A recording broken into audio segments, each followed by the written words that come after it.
welcome back to my channel. I'm Carissa. Today I have a hopefully short video for you guys, a 2021 schoolroom tour.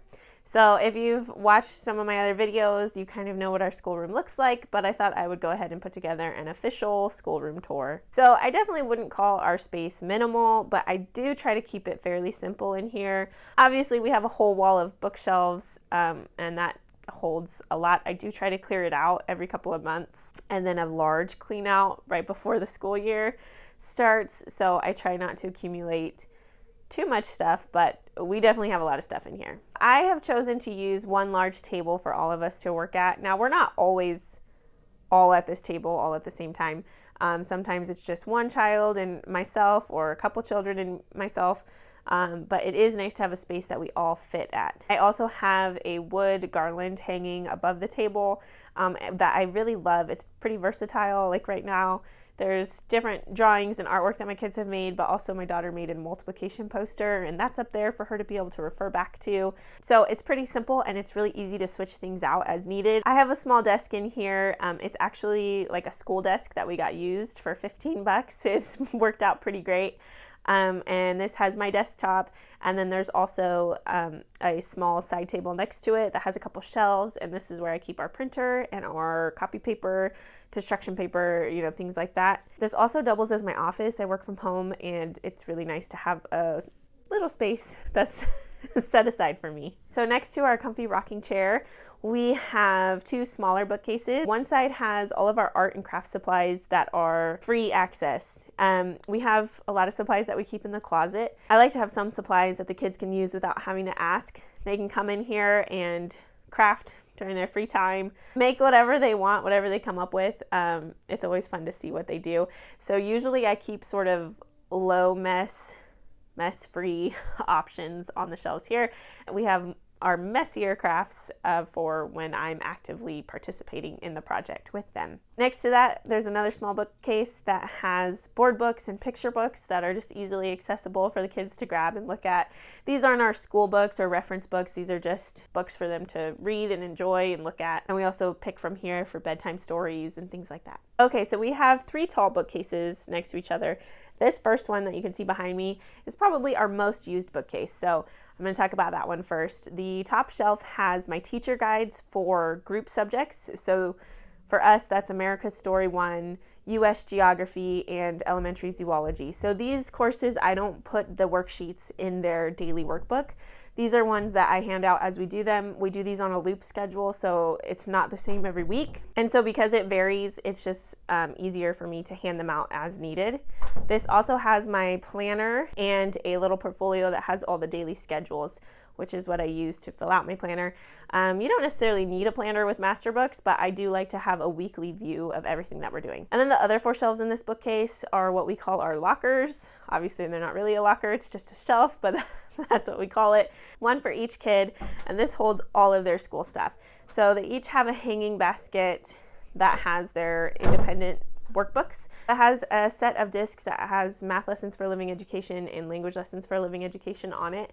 They also, the two older ones, just got Where Faith Grows, so that's on there.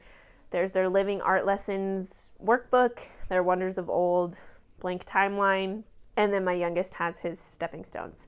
Then there's also a basket that has leveled readers for their reading level. They have a Bible. They have supplies like pens, pencils, scissors. There's also another set of discs that has all of their finished work, so they can easily refer back to things if they need to go back to a previous lesson. The other two tall bookcases are kind of like the catch-all for everything else that we need, all our other resources. I try to keep it fairly organized, but realistically it kind of becomes a mess. But it's easily accessible and we know where everything is, so it works out all right. Because I only put a quarter's worth of their math and language on the discs, we have the rest of the books still intact. So these other bookcases have those up on the top shelf. This keeps them safe until we're ready to use them. We also have future curriculum, like we have our paleontology course ready to go for when we finish elementary zoology. I have binders that have our cumulative records in them, which is a great way to keep records, by the way. There's kind of random baskets of things like coloring books. We have math manipulatives like counting blocks and beans and flashcards, number lines, things like that. And we also have our abacus. We have reference and resource books, sort of divided by subject for the most part. And then also books that we're using, required texts for the courses that we're using right now. We have our morning basket and a basket full of read alouds, and then just some extra coloring books on the bottom shelf and activity books, and a basket for sort of like scrap paper or drawings or whatever, just kind of when they doodle or whatever, they can throw it in that basket. And that pretty much sums up our schoolroom. This is just a spare bedroom. It's not a massive room. I think it's like 10 by 12.